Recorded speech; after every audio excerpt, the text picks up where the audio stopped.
But they have the paper, right?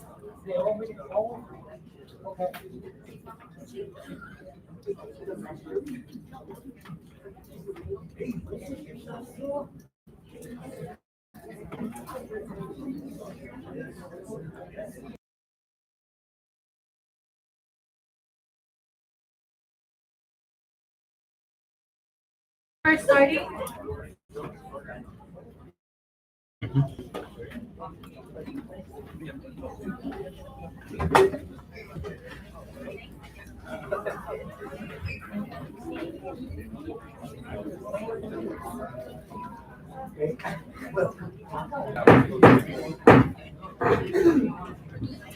Ladies and gentlemen, folks, the meeting of the Guam Education Board is now called to order. This meeting was duly publicized as mandated by public law, open government law, on November 18th and November 22nd, and it's also Zoom live on our ZDOE, YouTube. YouTube. Roll call, please.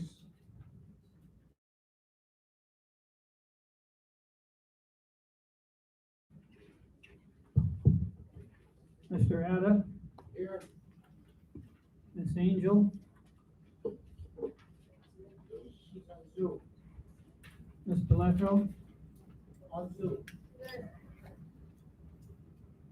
Dr. Cuthers? Ms. Gutierrez? Dr. McNish? Dr. Okada? Here. Mr. Saban? Mr. Grizz. Mr. Fidenko? Here. Mr. Terlahi? Mayor Carolina.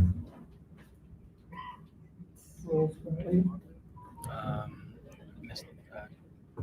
There being a quorum present, conduct the meeting. Welcome, everyone. First, we celebrate success, as we always usually do at the beginning of our meetings. And today we're going to celebrate a few people. From Teason High School, we have a teacher, 27 plus years, and is retiring, Mr. Michael Clement. Come on up, please. Mr. Clement, come on up.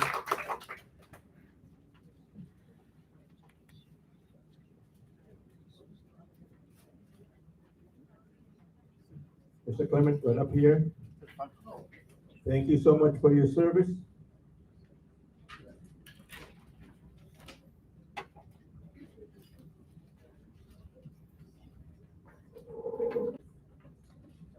Thank you so much for your 27 years. So I'm sure more than that.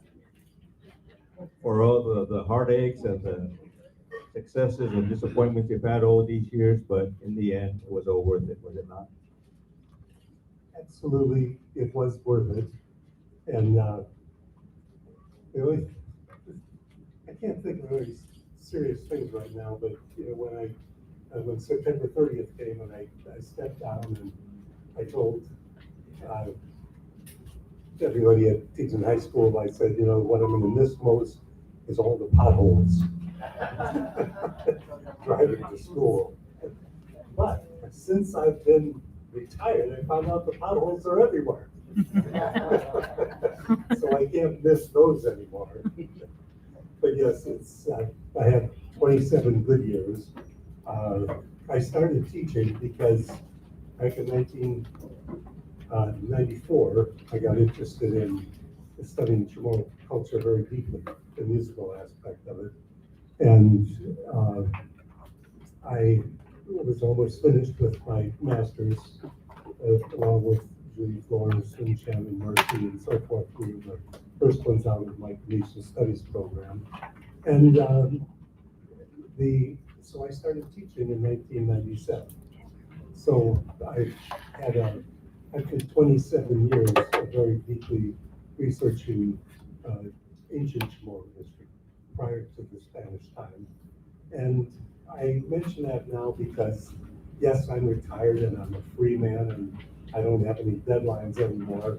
So I am just continuing research and unpublished in different dictionaries on Chamorro music and journals. And so I'm continuing my pursuit of that throughout the rest of my years. And so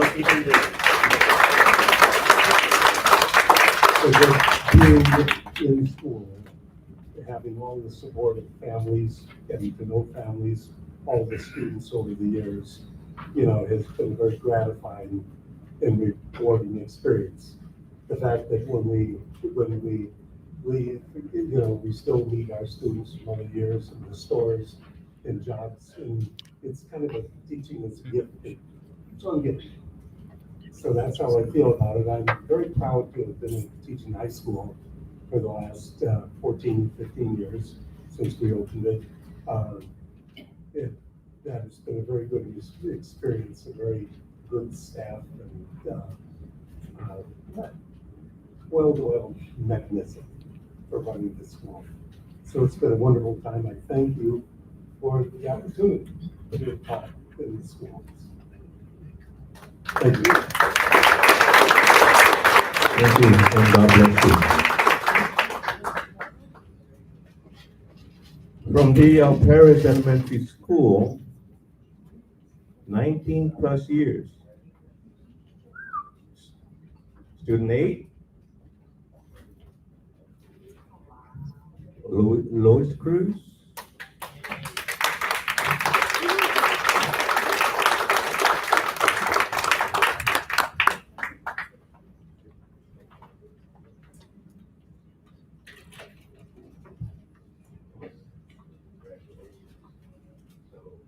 You're retiring?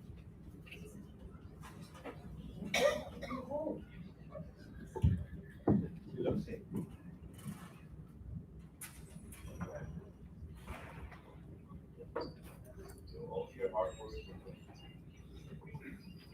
I'm sure the kids will miss you, and you'll miss the kids. Yours?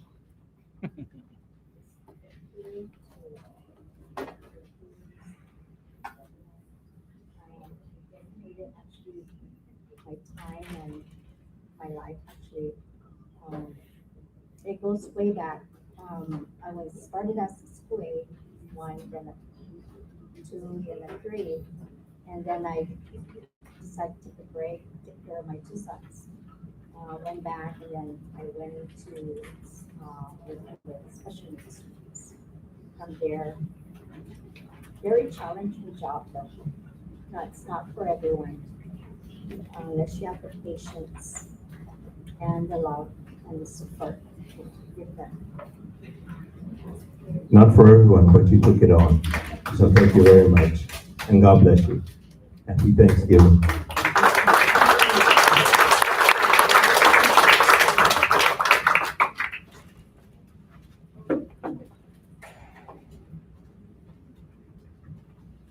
From CL Titan Elementary School, 28 plus years teaching.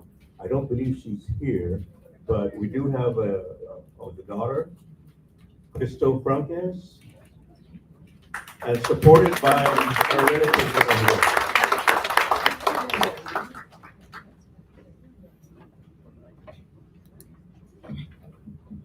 Crystal, on behalf of your mom, thank you so much for all the years that she's given to education. Was she at CO Titano since ever since?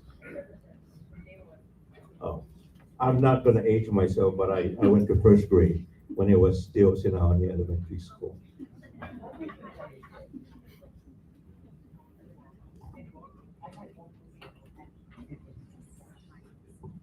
Thank you so much. Okay, happy Thanksgiving.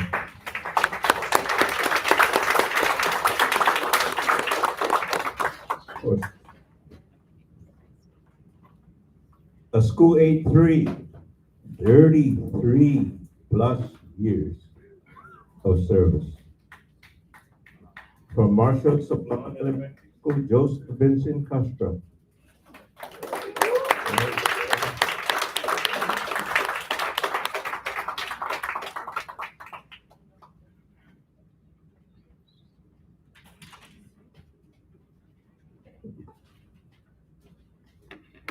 Mr. Chairman, while he's walking up, I do know this much, and he may not ever admit it, but he has bought Marshall Sablon equipment to be used, such as water blasters and everything, using his own personal money.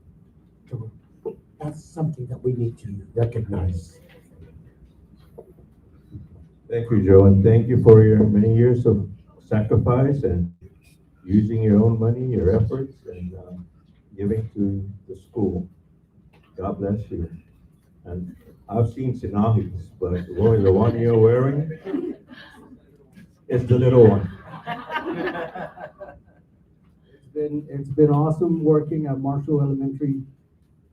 Prior to going there, I worked at different schools since December of 1988. I loved it. I love working with the department.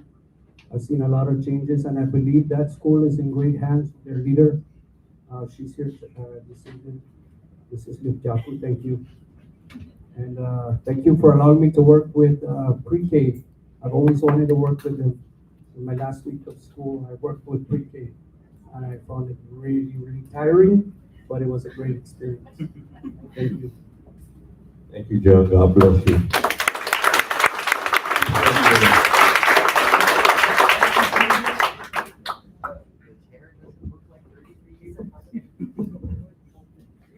We do have a few others, but then they are rescheduled to December because they couldn't be here today. But thank you all.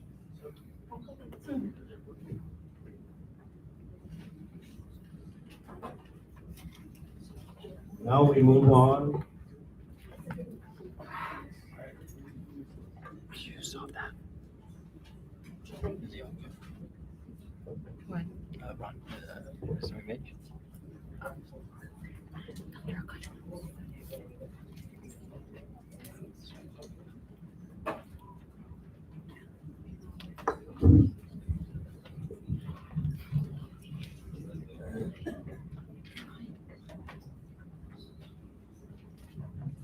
We'll go into consent calendar. We'll take them all together. Minutes of September 23rd, minutes of October 21st, superintendent's report of September 23rd, superintendent's report of October 21st. Do I hear a motion? Move to approve, seconded by Dr. Gutierrez. Moved by Ms. Gutierrez, seconded by Dr. Gutierrez. Any discussion? Any opposition? If not, consent calendar approved. Public participation. We do understand that we have some folks that are here on behalf of Panizacan tomorrow, and although it's not on our agenda, it will be on the agenda for the December meeting.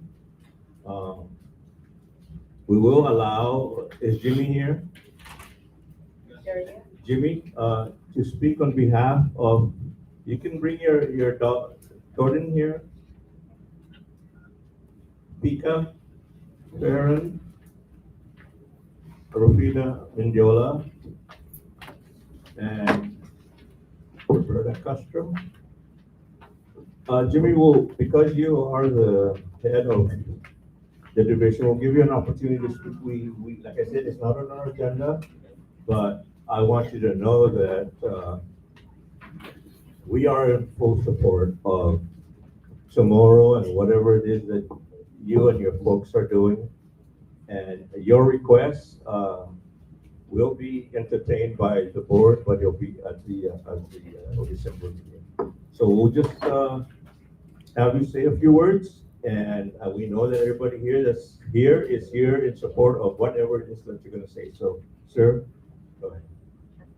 Undang kulo na situs masi senyor Gehelo bajo si Tunjemi Santos Teria administrador di División Estudios Samuro za en lugar de beber cuentos jauh by nais si Chachalani tiempo ni paru saungan hapa malagonya sa gua tinigenya za jana na para cuentos sa gua di lope again Gopunitus ti pamagontel dan banventus gipinot sa moro. Sige. Basta. Buenas Jose de mañana, Balti Jordan Kenya. Mas popular Zoni Fani Sakan Samudio. Simple Guaruza.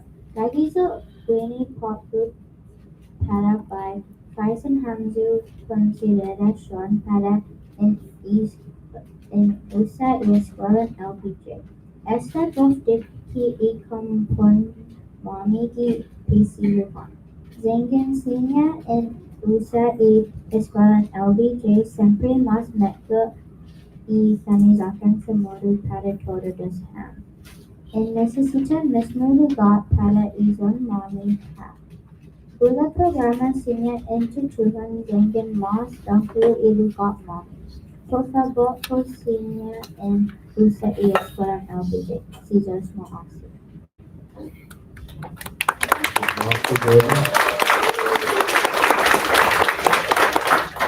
I ginagawa mo, siyempre otopan na siya na individual, siyempre siya dumisili o hunggan panoy o 100% sa kanyo na ginagawa mo, ginagawa i-division, manggatsong mo siya i-eskwela,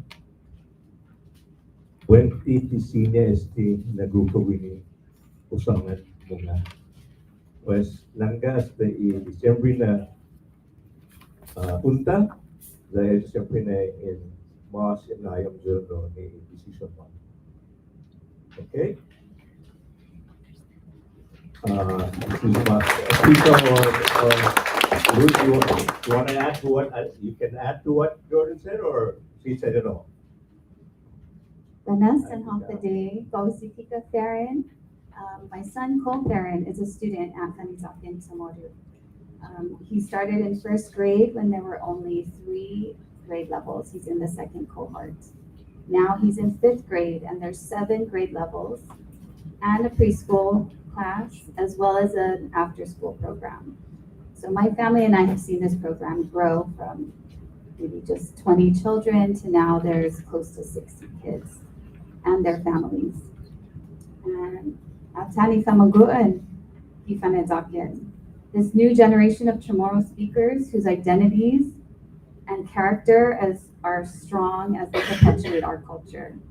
From the teachers to the aides, the Department of Education, Chamorro Studies, and everyone at PC Lujan, the program and our children and their families are thriving.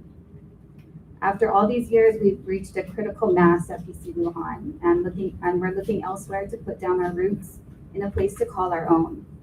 We humbly ask for the support of the Guam Education Board to help us at this critical time for the program, so that the revitalization of our language and culture may continue to grow, and so more children and families may reap all the benefits of the program.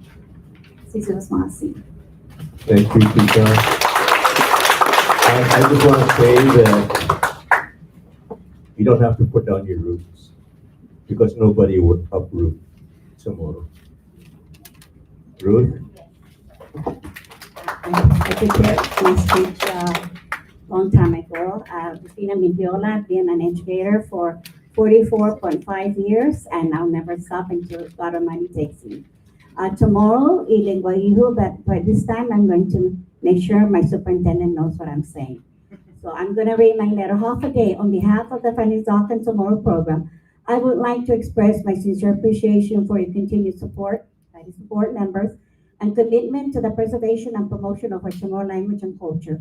As our program continues to grow, I am respectfully requesting consideration for relocation to a new school site that can better accommodate our expanding needs and uphold the integrity of our cultural mission. Program expansion. The Fanizakan Tomorrow program has experienced steady growth in both student enrollment and curriculum development. The increasing demand from families and the broader community demonstrate the importance and success of language and cultural revitalization efforts. However, our current location no longer provides sufficient space for facilities to support this growth. Relocation would allow us to expand classroom space, enhance the cultural learning areas, and continue offering high-quality, culturally responsive education to all our students. Conflict in scheduling and program operation. Sharing our current facility with our other program has led to ongoing scheduling conflicts. I know that it's very hard, but our immersion model requires dedication time and flexible learning environments with activities that involve language immersion, traditional practices, and cultural instruction.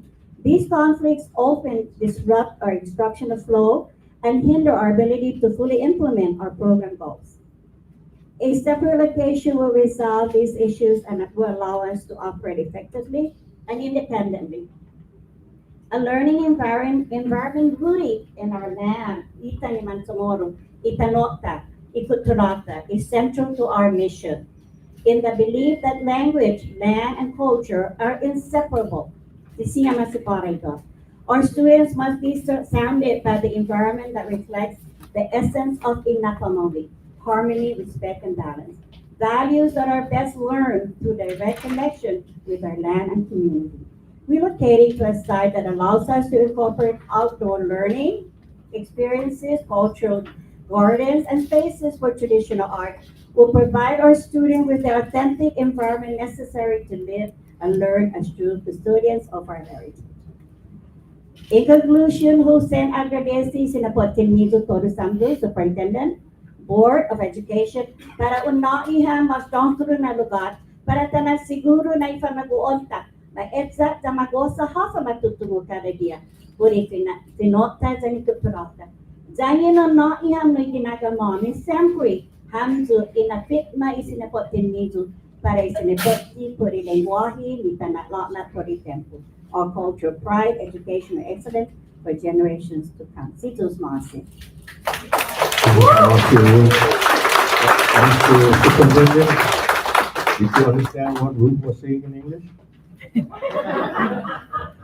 But you know, if she said that in tomorrow, it would have come across more beautifully, more succinct. And in fact, even you who do not understand the language will support what they're asking. But anyway, before the question, in full disclosure, Ruth and I go back a long ways. Actually, I taught her tomorrow. We worked at Magnolia's Market, right, Ruth? $1.65 an hour. Okay, and Mr. Allen, go ahead. Thank you very much. Jimmy, how many students are we talking about that in the event that the board does approve? How many students are we talking about to transfer to LBJ? Currently, we have enrolled 58 students. How many? 58 students. 58? With a growing, for this year, Okay, we had to, because of our space limitations, we did have to, we weren't able to accept other students. okay, all right. So the question leads me to, LBJ is much bigger than for 58 students. It's a lot bigger. Is it your intention to occupy the entire school campus? Is that your intention? Eventually, Tanitakan Samoro, we have a master plan that goes from now pre-K through 12th grade. The Guam Education approved this this board approved this master plan in 2016, and we have been growing steadily for the past 7 years. Okay, are you aware that the restroom facilities there are pretty much for, pre-K and kinder? Do you see the need to retrofit in some areas? Definitely. Eventually? Definitely and eventually. Okay, We do believe that we have the parental support. We're incorporating as a nonprofit organization with the parent support as well. And we believe that we are able to work within our current financial footprint at this point and eventually continue to grow at a steady pace. I'll just say, pretty much say the same, Joe. I don't speak for the entire board, let's make that very clear. I like the concept of what you're requesting. I just want to make sure that we don't have other classrooms sitting idle and it's not being occupied or continuing to be maintained. Because you're not going to use all the classrooms there in the first 2 years. That's a given, okay? I just want to be assured that we are going to, you're going to be able to maintain those classrooms that are empty until they are occupied. Okay, thanks so much. Thank you, Pete. Dr. Guthers, although this is not, well, I'll go ahead and allow you to make your comment. Thank you, Mr. Chairman. Buenas. You know, Mr. Chairman, I can't wait till next December for this. I'm so excited about this. I want to commend our Chamorro Studies program, our Chamorro teachers, our Chamorro Studies staff. And I would say, give them the school, let them grow into the school. They will take care of the school. Our tremendous fiscal plant will find a way to help them make some adjustments in the school to accommodate higher grades. I don't want to wait. This is what I envision. Aside from your regular curriculum for the students, I'd like to see you offer Chamorro classes after school. So it becomes a community facility after school hours to promote the Chamorro language and the Chamorro culture for all the people that want to come and learn. You could do that. You could expand your program to do that.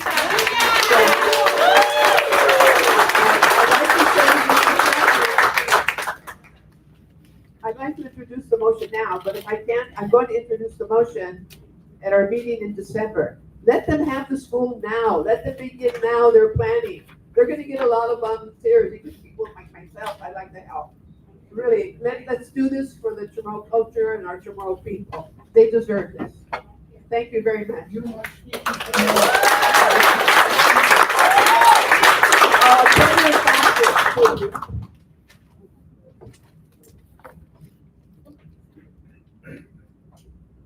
That's exciting. Love it. Okay.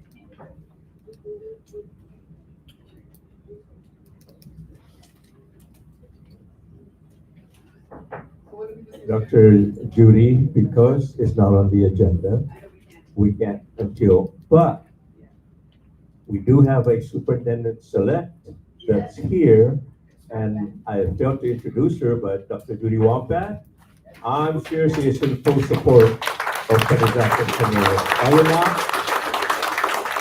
I'm not putting you on the spot, but Chamorro. Anyway, I just want to say that the superintendent and the superintendent select are already in transition talks. And I'm sure that one of the things that they will bring up is Penizak and Chamorro. And just from my little talk here with our vice chair, we believe that this action does not require board approval. It only requires the superintendent and his team to approve. And so it's an operational issue. And so if, I'm sure the outgoing superintendent supports it, if the incoming supports it, then you're on your way to growing your Penizak and Chamorro. I also want to recognize someone that's on our board that not only speaks Chamorro, but also dances Chamorro, Mayor Terlahi from Zonia, and I'm sure he's in full support of continuing Chamorro, our culture, and our heritage. So go home and rest, sleep good, and depending on what these two superintendents do in the next 30 days, if they want the board to be the hand that signs off, we will, but if they can do it on their own, then more power to you. Okay. Thank you, Mr. Jusmasa. Happy Thanksgiving. Viva Amin and Mai Gracia. Viva! Ms. G. Mr. Chair, I'd like to make a motion to amend the agenda for next meeting, that we go from the Ex-Officio report and the November Head Start report, all other than, and then go on to the new business for the A, B, and C, and for the executive session. All others should be tabled because we want the outgoing superintendent and the new coming superintendent to, since they already have their transition, they have their transition team, and let them work from there. That's my motion. Any second? There's been a second to the motion, discussion? Mr. Chairman, are you, removing all others? Because I really would like to make a discussion on health and safety committee. What is that, Mr. Ada? Is that the email that you sent out to the board members also that you received? Of facility and maintenance? Yeah, we had wanted to have you, meet together with the outgoing and the incoming, superintendent and their transition team so that we can present them Yes. the report Is that- and you can discuss that. Was that email, in Mr. a working, in a working session. That email, Mr. Ada, that, and thank you that you share with the other board members, but I did, the superintendent Swanson and Deputy Paul were not included in that email sequence of those facility and maintenance. So I don't think that we should give the opportunity to the transition team or Dr. Wampat, and Dr. Swanson to have a say on it. So that's. So is that okay with you? And my only concern here is the one that is, hold on.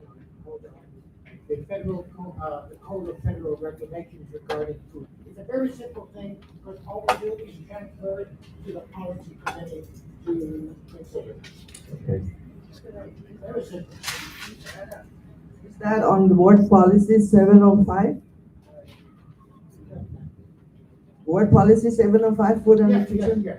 Okay, I do have a concern Okay, because I just saw that in the packet, and there are stakeholders that are involved in here, students, the PTO, because I read all the cross out, and I think the cross out is not what it's supposed to be. That cross out, those that were removed from that current board policy was recommended by the students and the PTO. And I noticed that they were removed. So I thought I would like that it go to policy committee, and then I will bring in the PTO, since we have our new member, parent member who is a PTO advocate, and the students and all the student clubs. Because removing the fundraising, that, is like, I don't know whose idea, but there was a purpose for that. So we will refer it to the policy committee, and plus the new superintendent will have her new deputy to work under this policy. So we can refer it to the policy committee, but no action. Okay, thank you. it But, gets into the hands of the policy committee. Thank you. we do have a motion and it's been seconded, so we have the discussion. All those in favor in tabling the rest of the agenda as per the motion, in favor? Opposed? So the ayes have it. The only thing that we're going to bring out of this is the Head Start for approval. Please, Angelina.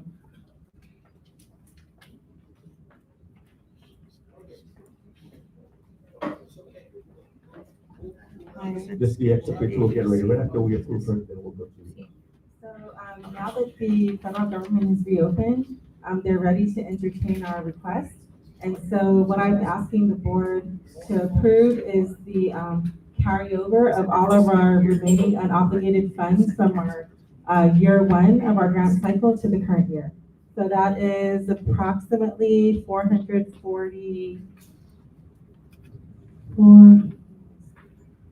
In the package that you Yeah, it's gave in the us, right? packet. The application is there, $426,407.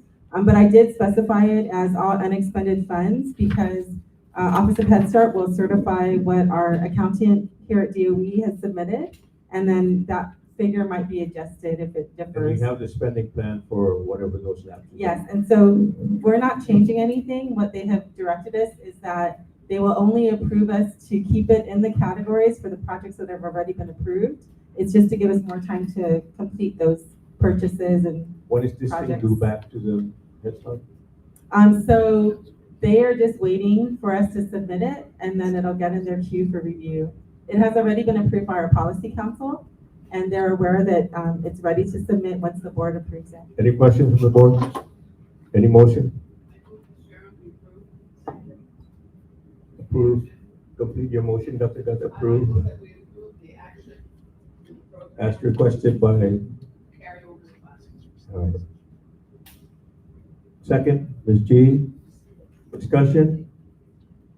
All in favor, say aye. Opposed? Angelina, approved. And we'll see your report in the next meeting, but in the meantime, please, whatever report you generate, we do have the superintendent select. Please make sure she is also given copies of those reports. All right, thank you. Ex-Officio reports, Mr. Tim?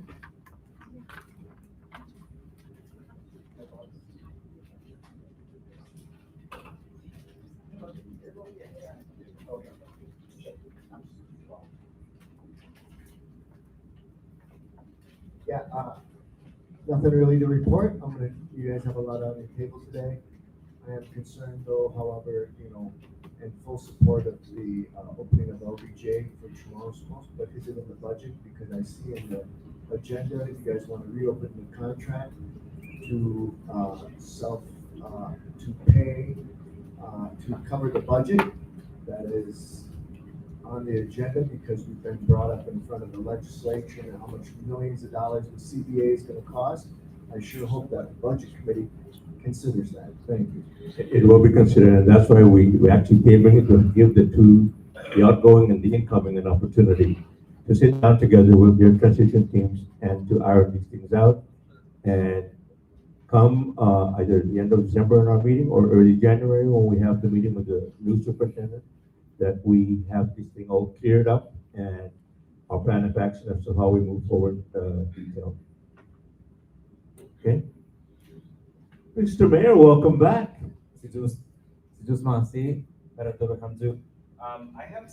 have one particular concern. Actually, it's guidance from some of the mayors. So some in some villages, mind you, there are 9 new mayors, and what we're trying to do is in some of the villages we have like in the village of Santa Rita, there's an existing school, the old JP Torres Success Academy, right? And so Mayor Alvarez did express to me that he wants to know how to reclaim that to be given back to the community under the jurisdiction of the municipality of Santa Rita Sumay.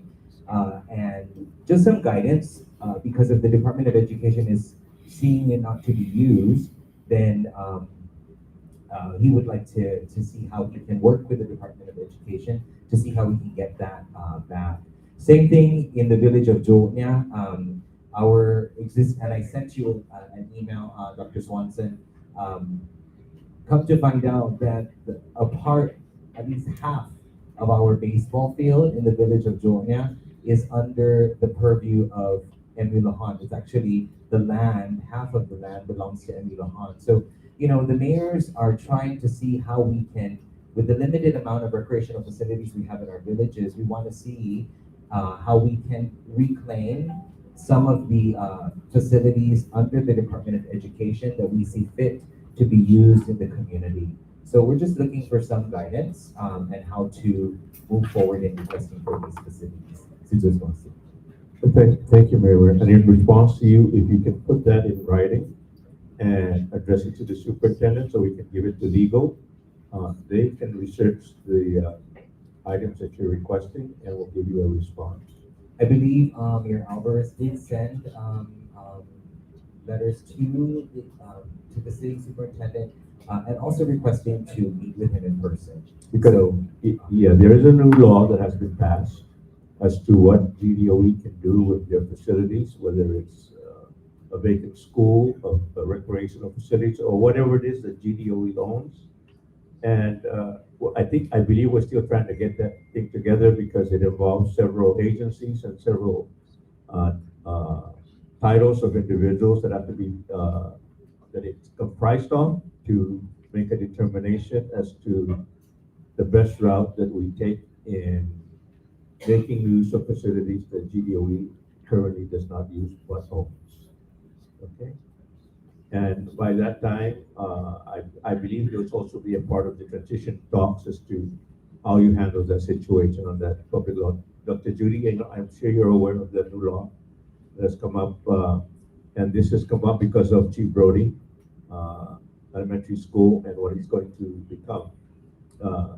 Just reminding everybody that this board has already approved that the Chief Brody Elementary School, if it ever becomes anything else, to become middle school for Central. Now, I think the law says that charter schools have priority, but then that's that group or the committee that's going to be put together, that they'll make that decision. So when that time comes, then we'll be able to make further assessment or decisions as to what we are going to do. Thank you, Mr. Chair. You're welcome. Any other questions for our Ex-Officio? You have feedback? My office is making my wrist vibrate, saying we're working on both your requests as we speak. Okay, and just before we move to the other parts of the agenda,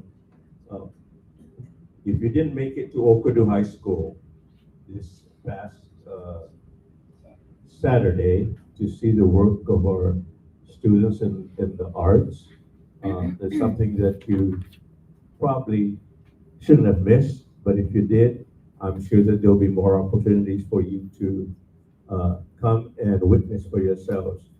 But I just wanted to mention, because an ending part of that ceremony or event on Saturday was a parting tribute to our outgoing superintendent. And I was able to witness what they had put together.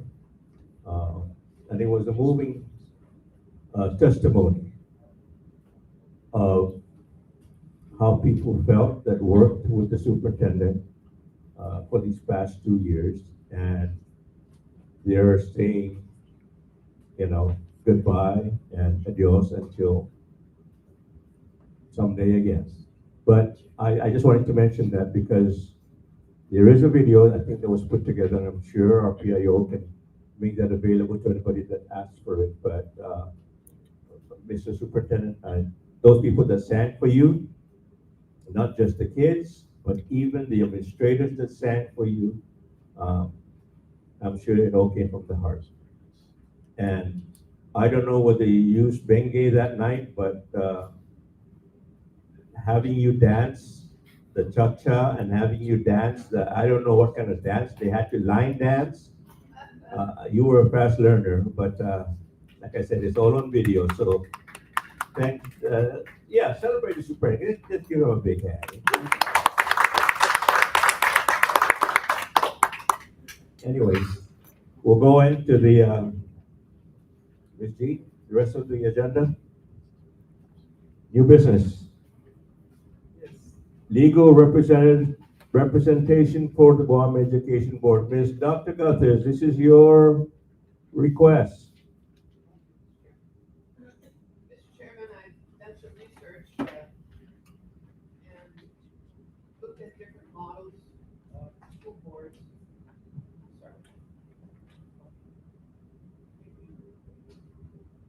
Done some research looking at different models for the school board and the most cost-effective way for us to be able to have legal counsel for the school board.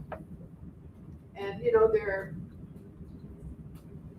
there are times when the school board needs its own legal representative because of potential conflicts.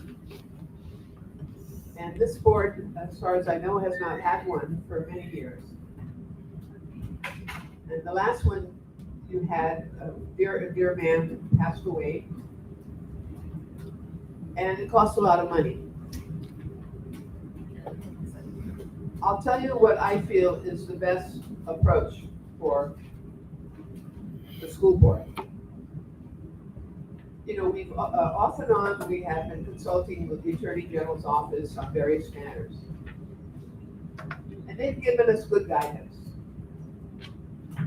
They've given us guidance on how to respond to some of the new federal policies that affect our school system, and they guided us on the issue of athletes and what we need to do to make sure we're in conformance with federal policy. We asked for their help on that issue, you recall that, right? We've asked them to assist us in developing an appropriate approach to evaluating our superintendents. And recently, you know, we had court actions involving the board being sued. And we also had situations where we needed some guidance on certain matters, personnel matters. And we asked for the assistance. This is regarding the search and how we plan to conduct the search. And we got assistance from the Attorney General's office to make sure we were following the proper procedures. So what I would like to do, rather than go out and advertise for a private attorney or attorney firm to be available to represent the school board, I would rather that we work with the Attorney General's office, ask the Attorney General to assign an Assistant Attorney General to work with the school board and to reimburse the costs required for the time of that attorney, reimburse the cost to the Attorney General's office. I think that would be the most cost-effective approach and would be the right approach. And I think this would work well for us because we don't need an attorney for everything. But there are times when we will need, I believe in the future, the assistance of an attorney for the board. And I'd like to see the Attorney General, through his designation of someone on his staff that he feels is good in education policy and understanding education law, to be assigned to the Guam Board of Education. And for us to reimburse for the cost if necessary, reimburse the Attorney General for the cost of the time devoted for our needs. That would be my recommendation. You just did the discussion on what would have been from the motion. So if you make the motion. I make a motion. Mr. Chairman, I therefore would like to make the motion that we request the Attorney General in writing to designate an Assistant Attorney General to work with the school board as our representative attorney on matters that require legal assistance. So Not to be present at every board meeting? Well, to be present when necessary, and if we feel we need them present, we can ask them to attend. That would be good. So they really know what we're doing and they can get familiar with what we're doing. Seconded by Ms. G. Further discussion? Mr. Paneco? Yeah, I had a discussion, and to the motion that she made, the discussion before the motion, she also talked about funding, but that's not in the. So if you want to amend the motion first. When it comes to funding, I rather stay, make it silent until they bring it up. If the AG comes back and says, we can do it, but this is how much you're going to pay, then, yeah. Let's not offer it and then say, okay. So then I'll discuss. Okay, go ahead. Because that's my great concern, as we've known in the past, that if it's not in the budget, you can't do it. That's just the excuse the board gave us in 2024, 2025. We didn't budget for these extra CBA positions. And we were pretty copacetic about that. But now you're gonna make a motion and take more money. If that's not budgeted in the 26 budget, correct me if I'm wrong, I go to you because you're a financial expert. How are you gonna pay for that? Okay, what money, where does that money come from? Where does it come out of? money for teaching kids? Well, Yeah. it sounds like it is, so if I'm wrong. Fully understood, and that's why I said we'll leave that, and when we get a response from the AG saying we can do it, but this is how much it's gonna cost you, then we'll bring it back to the board and say, hey, this is how much it's gonna cost us. You still want it? We can't afford to pay CBA position, and we're hiring another attorney, then we'll put it on the table then, right? Ms. G? Mr. Chairman, I agree with Dr. Judy because even if we cannot get the AG, maybe we should find a way and things talking about budget, a retainer. During the superintendent search, the search committee need a legal guidance. Only to be told that we're not part of the search committee, therefore we cannot give guidance. We will only do FOIA. So that, I'm thankful to Dr. Mainch and Dr. Gutierrez that we were able to figure it out. But that's coming from the legal of DOE. We're not part of the search committee, therefore we cannot give any guidance or response to the concern. That's for me. If that's the case, then we need to have our own attorney, even to a retainer as needed. But I don't want to go again to where they will say because we don't work for the board, we work for the superintendent. And that's the experience that I don't want to see again from the legal department division here. Thank you. Any further discussion? Members that are on Zoom? Call for the vote. Those who, Mayor? I can speak, right? Sure. Just making sure, okay. So I think Dr. Guthers needs to reiterate her motion because she mentioned funding in that motion. So I'm in total agreement with what you're saying, Dr. Guthers. I think that the board needs legal counsel, but then I also agree with the president or Mr. Chairman in response to waiting until the AG gives us guidance, right? So I think Dr. Guthers needs to clarify her motion. Microphone. First, we need to ask the Attorney General, can you assist us? Can you provide an Assistant Attorney General to be assigned to the school board?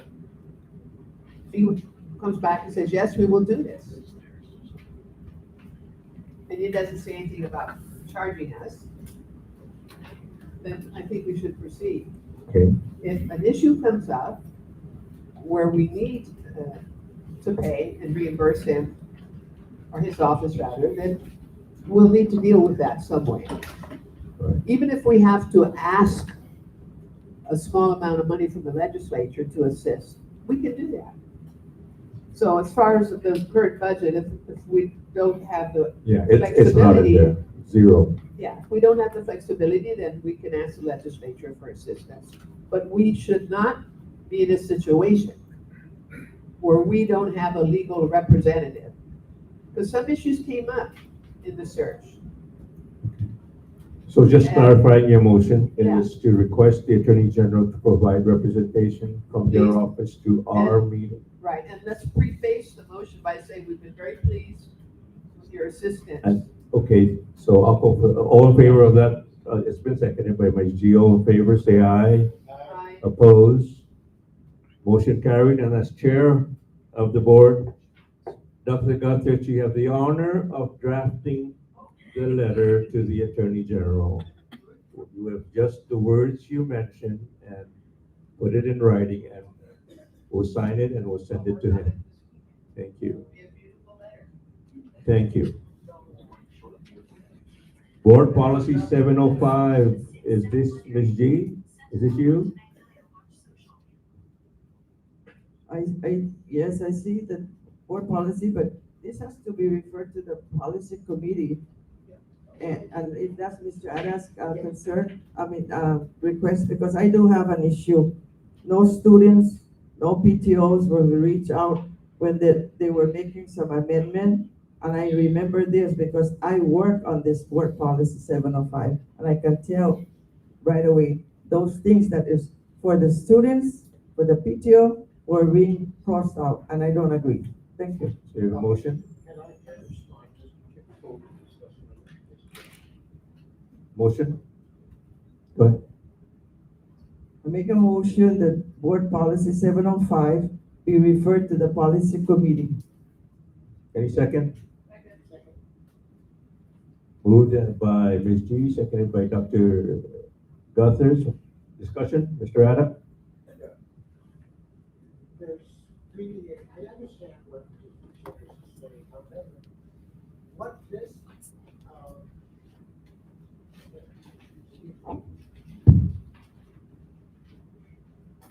the,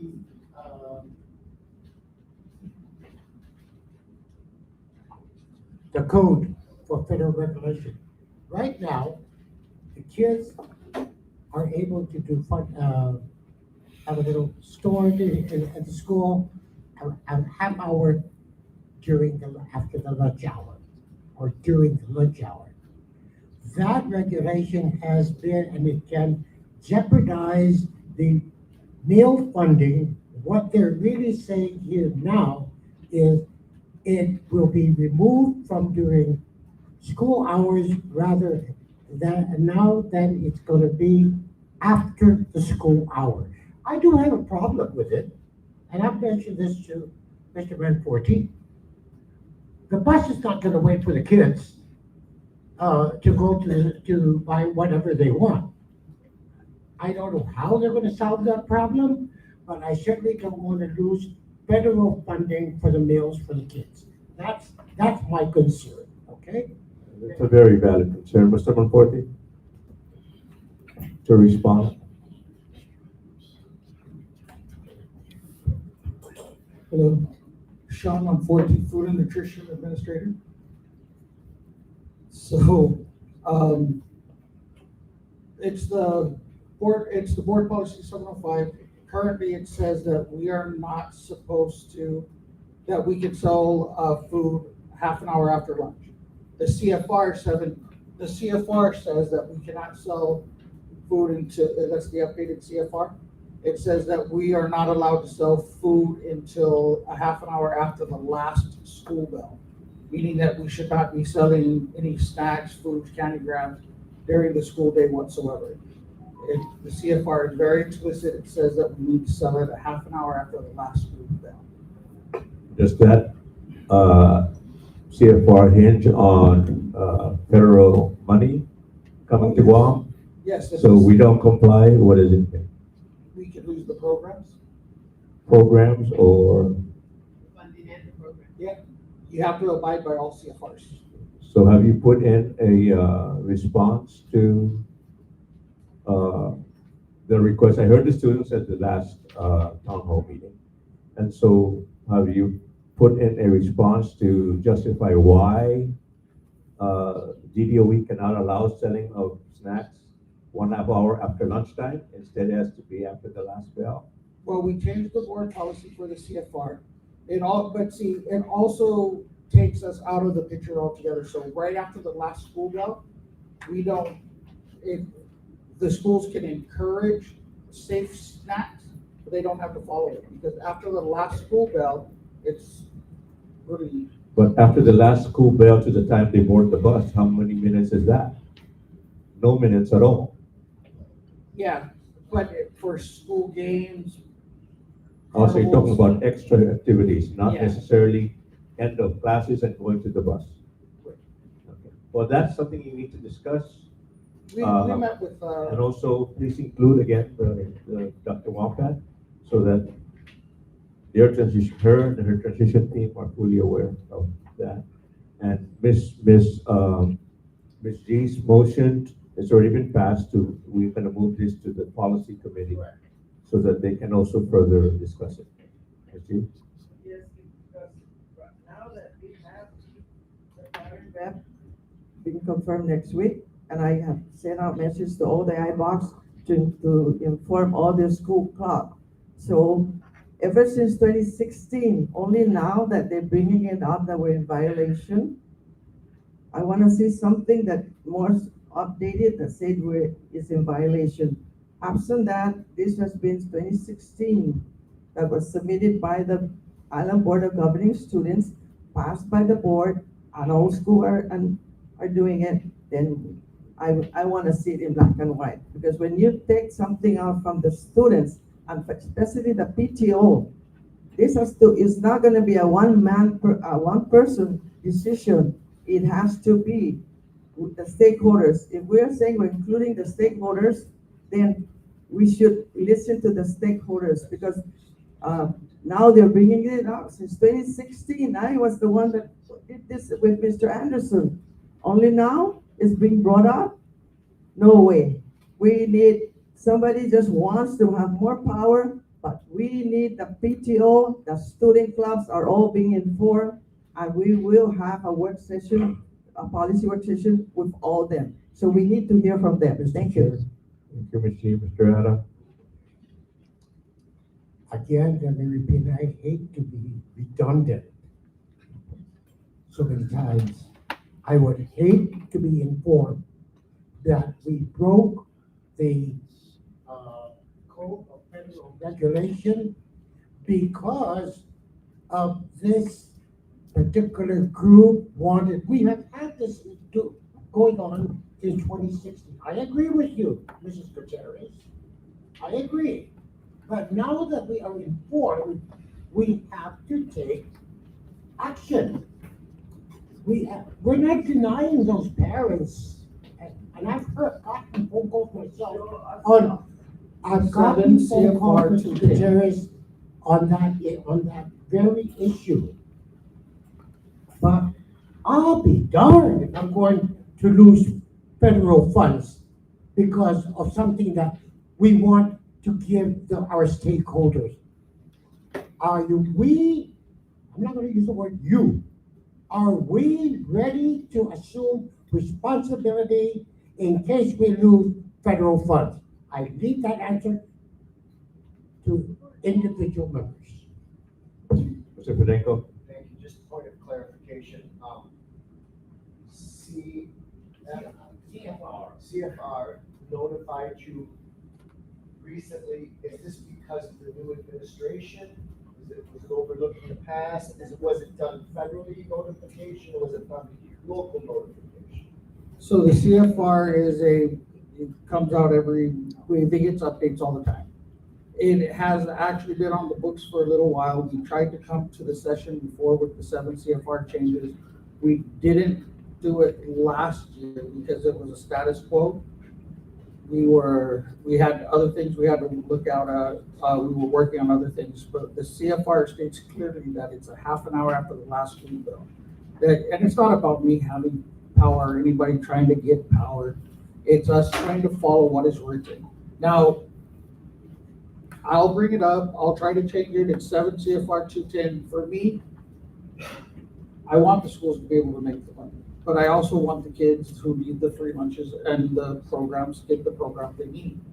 But at the end of the day, if the CFR says it, I'll propose it. It's up to you guys to change it. It's the board policy. If you don't, yes.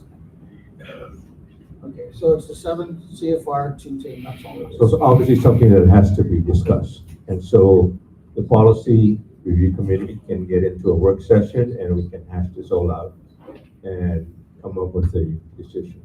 Yes, it won't be done here in the next 30 days. It has to, It is the what kids it will is. be on break next month for Christmas break. Hopefully by the time they come back and we have another meeting in January, we can have something that the board can vote on as far as a policy amendment or a policy change. I just proposed it. Mr. Chair. So the current board policy 705, it still remains intact. It should not, no school should be called and say you're in violation. Justify why you're in violation. Because I've been getting calls from principals that they're so confused because they're following the board policy, and they asked me, has it been amended? I said, no. So someone is giving wrong information to the school principals out there and the PTO. So absence any amendment to this board policy, Superintendent Sanshun and incoming superintendent Wampat, this should not be, all these highlight, cross out should not be implemented. The board policy stays as it is. Thank you. All right, until it's changed, then it remains the way it is. Dr. Okada? Yeah, so Sean, I'm looking at the CFR 210, and I just want some clarification. So does the CFR specifically say school bell? And what happens when we have after-school programs? And how is that affected by the regulation 30 minutes after school? It says 30 minutes after the last school bell. Okay, all it so school bell. Yes. So if you have after-school programs and students are still in session, we still need to comply with this, After the last school bell, no. but it's still considered, the after-school program is still our program. So No? there's a definition for the school bell. That's also on the. Okay, on the okay, code. so I think it might be, because this is a long chapter, it might be good to provide it to the board and or the specific areas that it refers to. Yes, on ma'am. 210. So it Thank does say the only change it was the 7:10 after for the board policy. It was half an hour after the last school bell to from 30 minutes after the last lunch bell. The crossouts were because they no longer if we did follow the CFR, all the other stuff that was crossed out wouldn't matter anymore. It wouldn't be part of the school day, so it would be after school. So none of that would matter. Even the smart snacks, we only are supposed to encourage the smart snacks after the last school bell, but they're not forced to do it. So as current board policy says right now, they're not allowed to sell sugar, anything off the smart bags list, such as, and that says the board policy 705 right now. So everything has to be off the smart snacks, which is where the confusion always starts. Dr. Adamus? I would just like to add, in regards to selling the smart snacks, we have to remember that we are guided by Department of Public Health and Social Services when it comes to schools selling food and drinks to raise money. The schools have to apply for a temporary sanitary permit, and that's what the students spoke of in the last town hall session with Senator Borja. So he drafted some legislation to help waive the fees, because for one school, when I was at John F. Kennedy High School, to sell in one centralized location during an activity, and we would sell 30 minutes after lunch, it would cost $300 to have a temporary sanitary permit that covered all the clubs and organizations that were going to sell. They had to have a health certificate. They had to have one individual who was ServSafe certified. And that was just that one site, and we had to list every single date once a month when we would have our activity. That permit is only good for 6 months. Then if we were going to sell on the football field, soccer, football, baseball, or what have you, that's another $300. Good for 6 months. We were bound to all the listing of food items and drinks that we were going to sell. If there was anything that was going to be served hot, we had to show it via diagram how we were going to keep the food at 400 degrees Fahrenheit. It was so strict. So this has been something that Sean and I have been working on since I came down here as acting deputy superintendent, and we're finally getting some leeway with Senator Borja assisting us. We are not asking for the public health guidelines to be waived, because we don't want anyone to get food poisoning, okay? But what we're asking is for those $300 6-month certificates to be waived, so that our students can raise money and not raise money to pay for public health fees. Because it's a waste of effort, and it doesn't make sense. And when I worked with public health early on, because there is a fee schedule that was approved by the legislature, public health had no intent of ever charging the schools, but when that fee schedule was passed by the legislature, they were bound to enforce it to the schools. And so I appreciate Senator Borja assisting us in this effort. Thank you. So the amendment needs to be to amend the fee schedule. Fee schedules, yes. Thank you, Dr. Ramos. Mr. Adam? That's exactly the issue. It's especially at the elementary. That's where the problem is. I've gotten help from parents from Marshall Salon School on that very issue that they are being forced. I mean, they can't pay $300 at the elementary. The parents are the one putting out the money, and many parents don't have that. You know, so I fully understand and I support what you're trying to do, and I really thank Senator Borja for addressing this issue. But let's not forget the elementary kids, because they are the ones who are most affected, because they want to raise funds for their school. Many of them, it's not clubs, it's school. Mr. Chair, thank you. Okay, so obviously this is something that the policy review committee has to discuss in a working session and come up with the whatever changes they need to make, or whether other suggestions they need to make either to the bill that's being introduced in the legislature or to the incoming superintendent as to what she would like to see done as far as following the CFR. I'll continue working with Mr. Allen. Thank you, Sean. Any other, if no other question, we'll move on to spending priorities. Oh. Are we still on D? On the deal? No. We're on C, new business. Okay. But are we gonna go back to D? No, we've already said that you will be discussing that with the incoming and outgoing I'd superintendent. just like to make just a quick comment. Quick. Okay?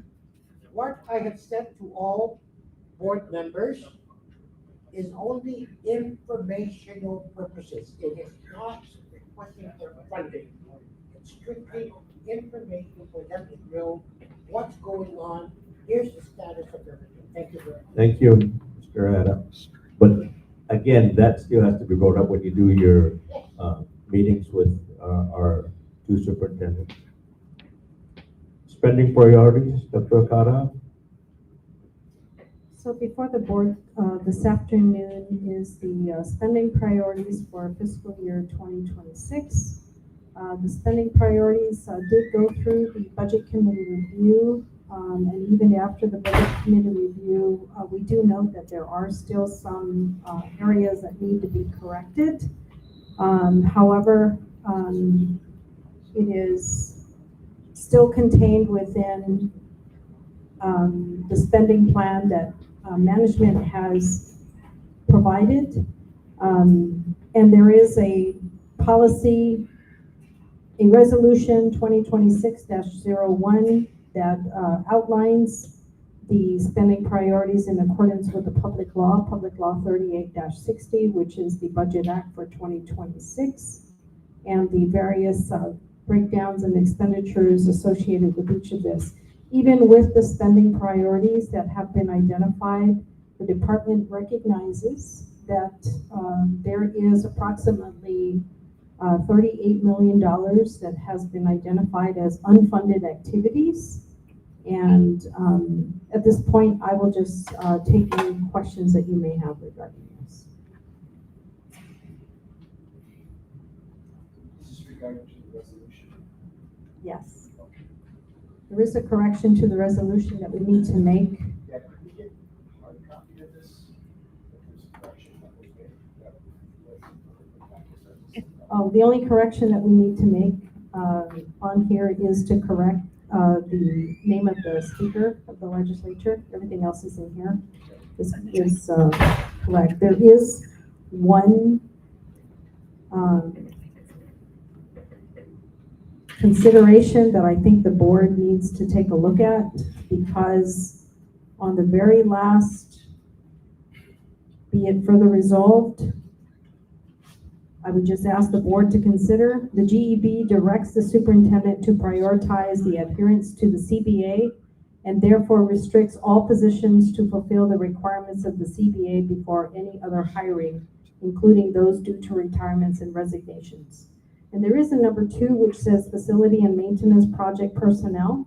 I'm requesting for that to be stricken from this resolution primarily because based on the spending priorities, we don't have enough to fill the CBA. And there is a finite number that is required for facility and maintenance. And based on how we were identified for facility and maintenance for the $10 million, if we just allow for more positions to be hired, we will continuously hire, and there will be no money for supplies or equipment. And so that is my request to the board to consider striking out the priorities for hiring strictly just for CBA positions. Because we're already tapped out on the 10 million.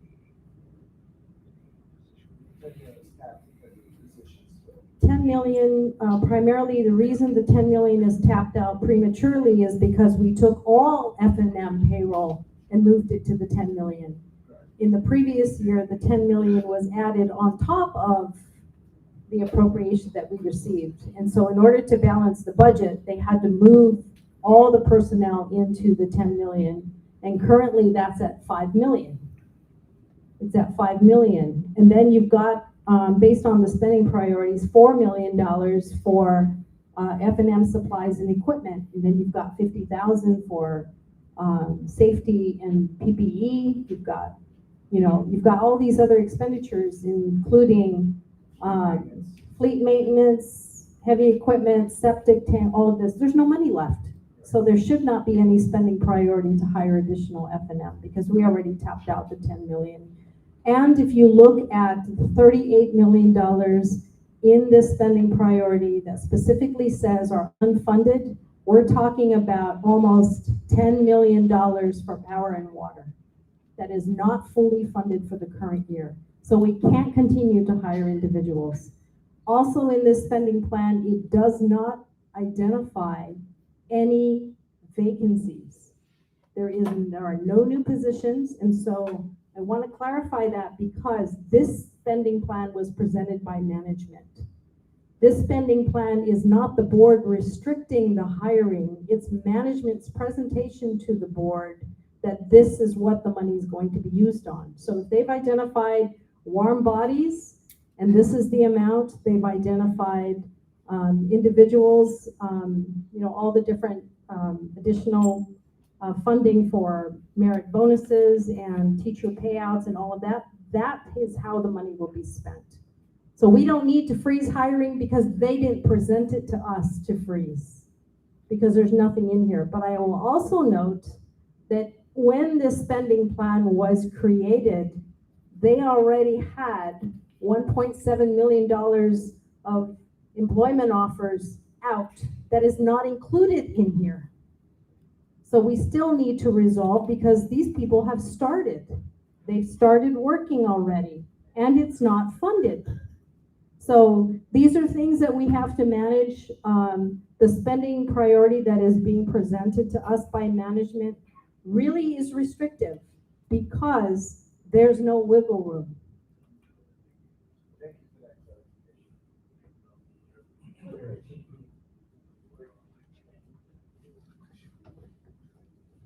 Dr. Okada, I understand fully everything that you just said. My problem is elevators. Elevator maintenance and modernization, 250,000 is identified in this spending plan. That's correct. That's correct. I'm not asking all of them, but be minded that some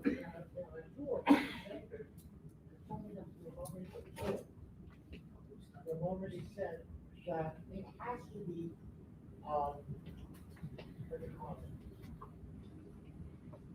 Furbish, but they have the current elevator is non-functional anymore. So replace it. And when you have, I really wonder, and again, I fully understand where Dr. Okada is coming from, but at the same time, let us not forget, I'm going to use two words, students and the staff that have to bring up things to the second floor. It can cause a lot of problems, and I'm not about to wait. until we get sued again for failure because of somebody being hurt, especially the employee.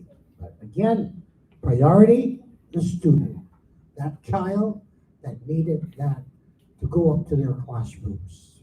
That's all. I'll just end it right there.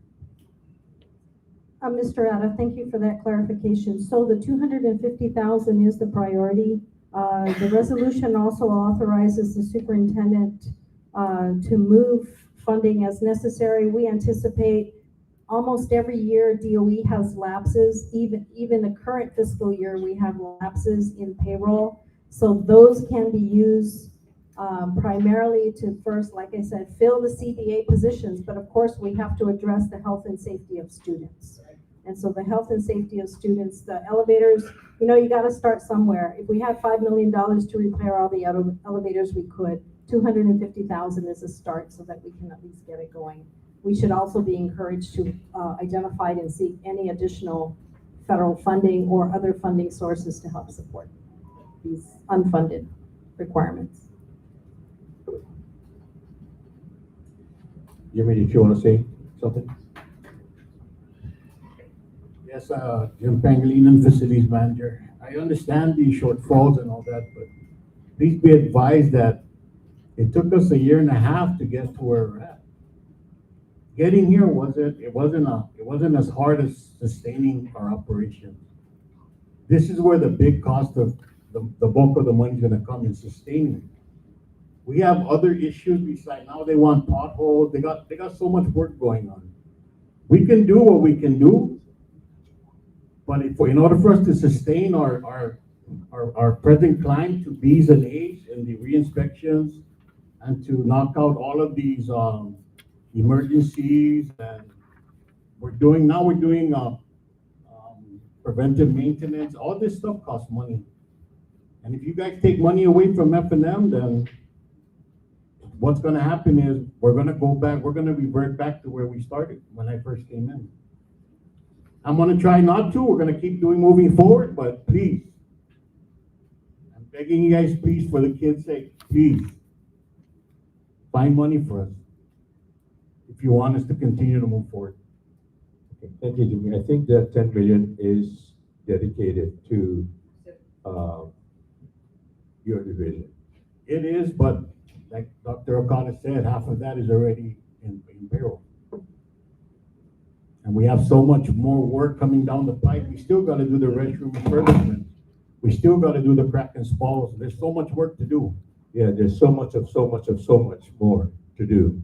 And sometimes us 9 board members, we're stealing from here to pay there, and we're never balancing out.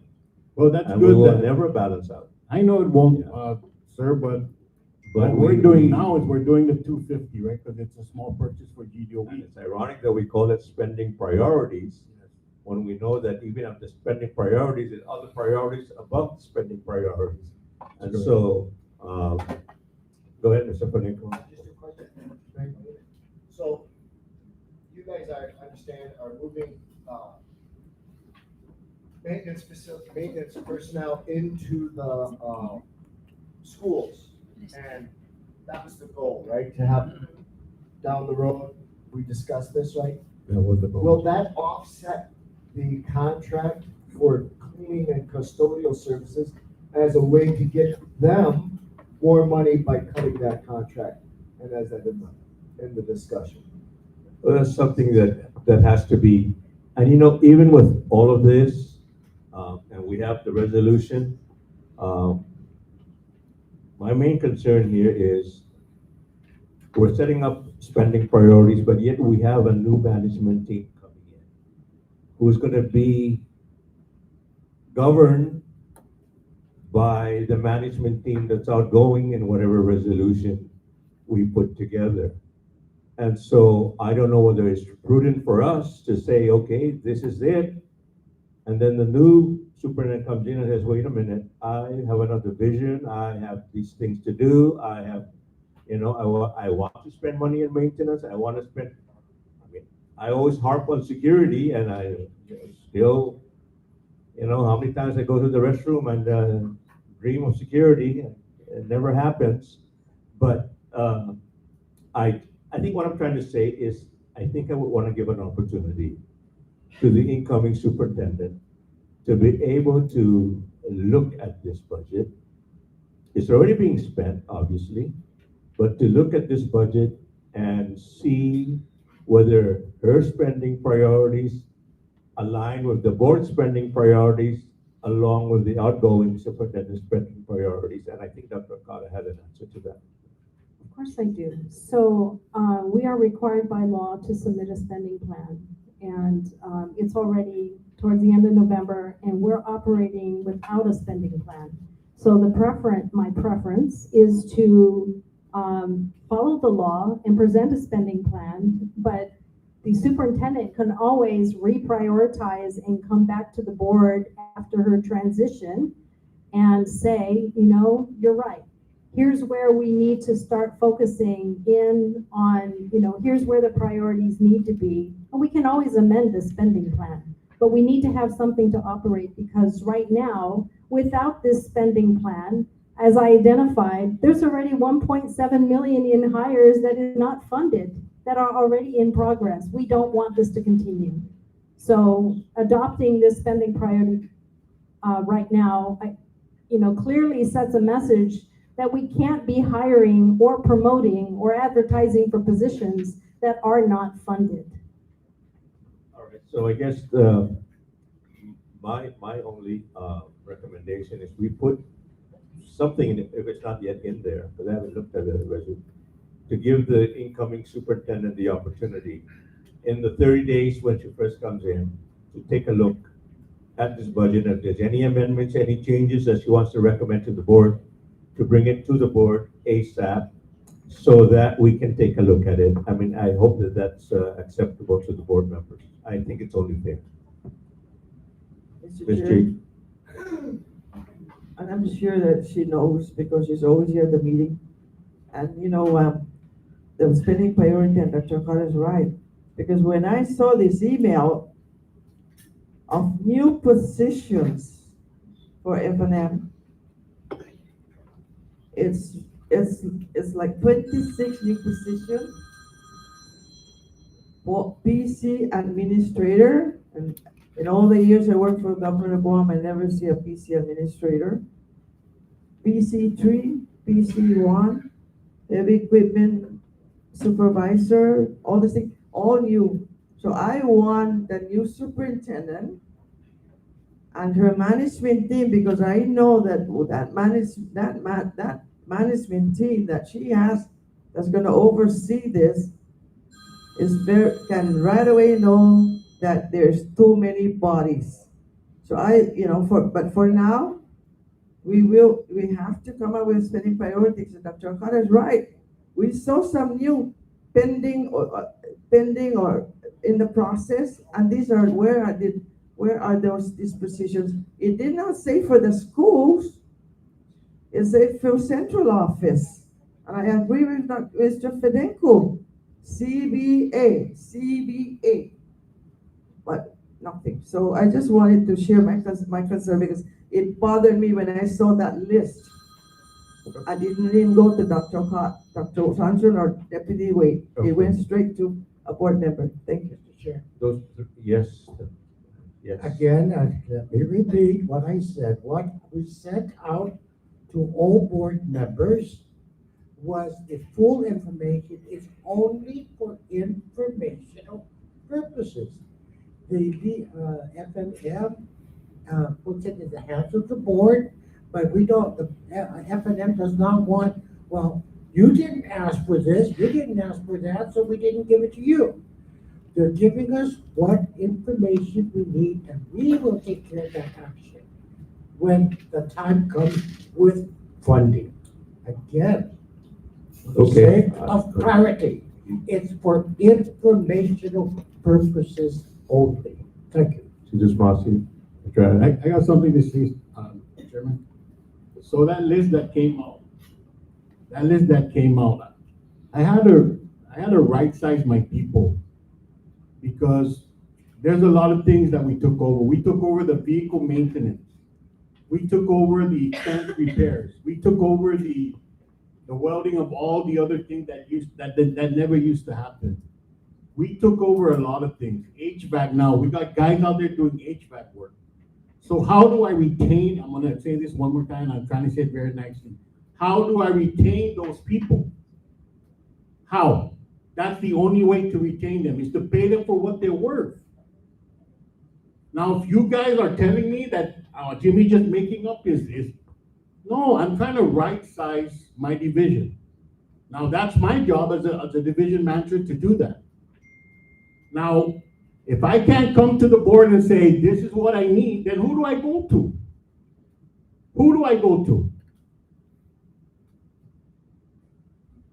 It's very frustrating because my men go out of their way. They do things I ask them that's not even their scope of work. But for the love of the kids, I'm going to say this one more time. For the love of the kids, they do it. I do not want to lose those men. Those men are the keepers. Those men that I requested for the supervisor positions, those are the guys that are key to our success. Now, if you guys don't believe me, go find someone else then. Go find someone else that can do what we're doing now. I hate to be like this because we're ultra morals here and I have respect for my elders.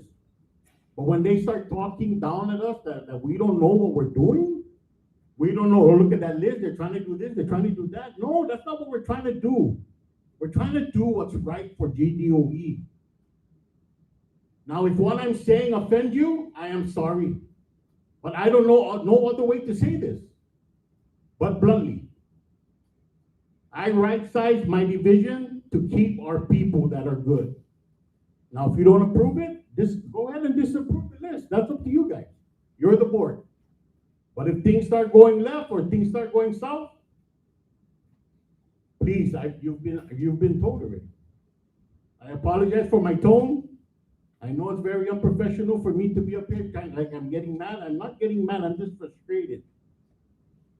That all the things that I've done for a year and a half with my people, it's falling on deaf ears. It's like we're just trying to get more and more. We're not trying to get more and more. We're trying to sustain the good people that work here. Thank you. Thank you, Jimmy, and thank you for your bluntness. And all I can say is I don't go, or the board doesn't go beyond the superintendent. And at least I don't. And so I take your case for you to take it directly to the superintendent. And the superintendent brings it to the board. Jimmy, I just want you to know that this spending priority that was submitted did not include just what you were mentioning. So if there is, I mean, I believe you. And if Dr. Wampat is not going to be able to support you and listen to you, I'm sure that we will hear from you again. And then Dr. Wampat will hear from us. But I fully support it. I see your passion, and I'm not going to say, no, I don't believe you. I want to go see what they're doing. Just the records of the inspections from public health should be able to be proof enough to let us know that something right is being done that hasn't been done before. And so I applaud you. I applaud your division. I know that we can never give you enough. We can never give you enough. But we're going to try to give you what we can give you through your superintendent. And like I said, our only employee in this whole GDOE is the superintendent.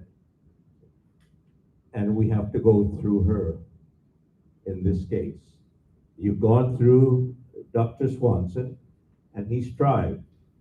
Now that we have a new superintendent coming in, those things in transition will be given to her, and hopefully she'll be able to take action on it. And that's why this resolution is going to show that if she has any changes, her management has any other requests to change the spending priorities, which would, I hope, include what you're asking for, then January would be the time to bring it up when she's already has the authority to ask the board, and then this board can take further action. But I don't want you to feel, or any of your division feel, that we are here to tie you down and not make you do what you need to do. Everybody needs to do something. Everybody wants a portion of the budget of GDOE. We already know right out of the gate that we're short. You see what's happening in the public school system in the Northern Marianas. They're cutting their school hours, they're cutting their school days simply because they were not given the budget they asked for. We're not at that point yet, but I'm sure that the superintendent is going to come up and say, hey, wait a minute. We're short $37 million. How are we going to make up for that? Somebody's going to bite the bullet somewhere. And I think it takes all of us together, working together, to be able to do that. We can't, we read in the papers about the CBA positions. We read about your maintenance. We read about all these other problems coming up. School aid, special ed, short, over 100 vacancies.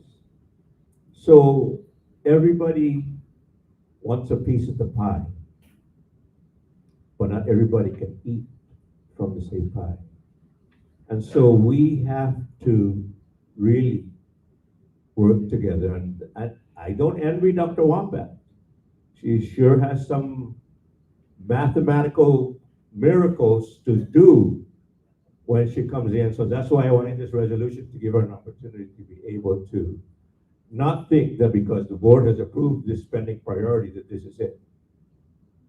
This is it for now. But when she comes in, we're giving her an opportunity to tell us, wait a minute, we need some changes.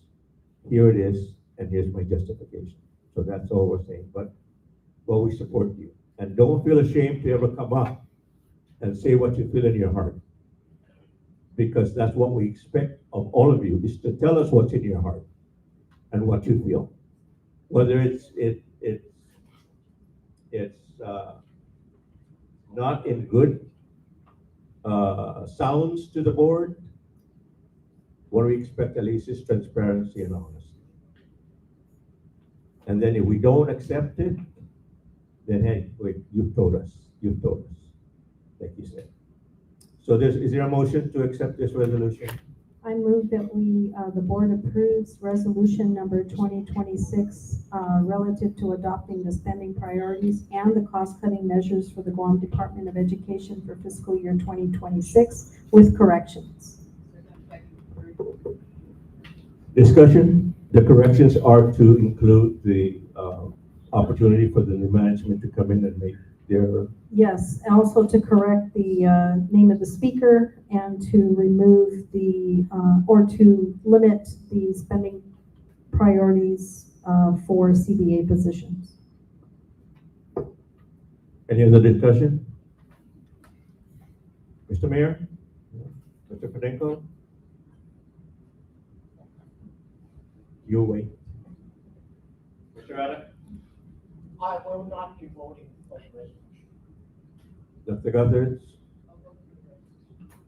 Ms. G? The committee has worked closely with Deputy Wade on the spending priority and with the superintendent, so I feel that we should move forward. And again, giving the flexibility to Dr. Walker and the new management team if there's any changes that Deputy Wade put in a lot of time on the spending priority.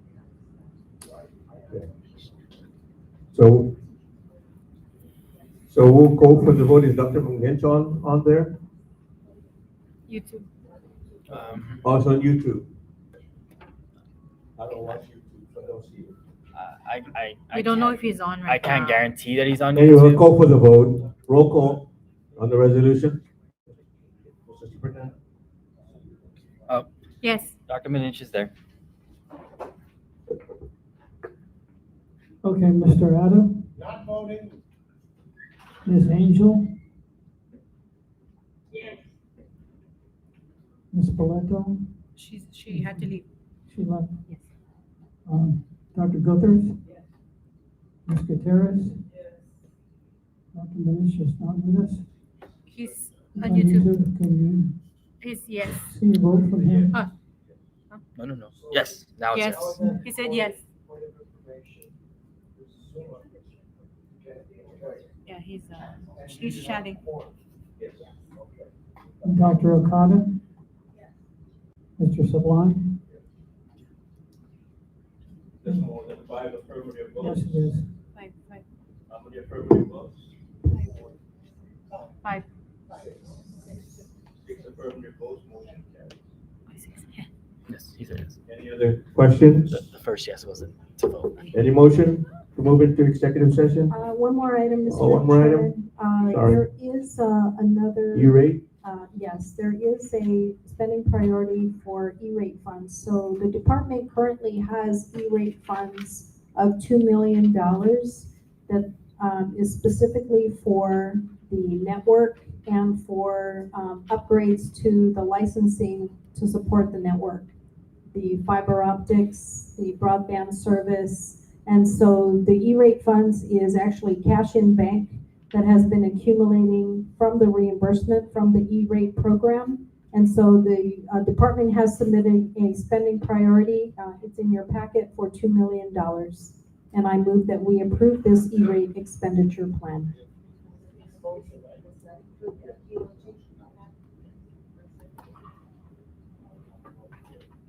Moved and seconded, moved by Dr. Okada, seconded by Ms. Gutierrez. Discussion? There's a question, Dr. Okada, does it include FT? This is not specific by school. This is just a list of all the E-rate activities for internet service, fiber optic service, broadband. Yes. They just need to include it here. As long as it meets this requirement, this is not listed by school.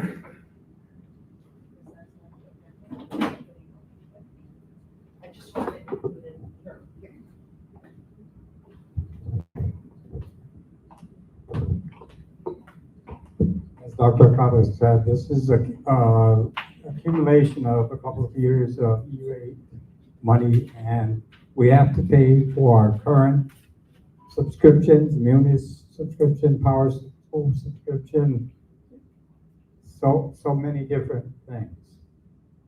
And one of our requirements that we identified in building the budget for this fiscal year was the network, which is argued with the legislature.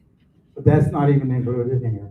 All the E-rate covers is current requirements, subscriptions that have to be renewed. And the FLG is above that amount. So E-rate.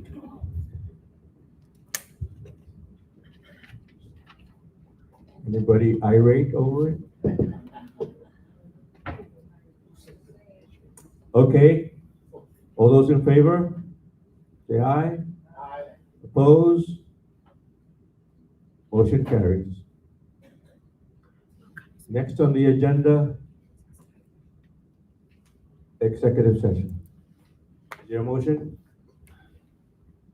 Mr. Chair, I move to go into executive session and please the legal counsel. Could you please stay? Thank you, everyone. If you want to wait until we come out of executive session. Okay. Second. Dr. Wampan, are you leaving? Do you have I believe you have an appointment with Mr. Ada? Oh, no, I'm You want to bring somebody in? outside. We welcome you to join us.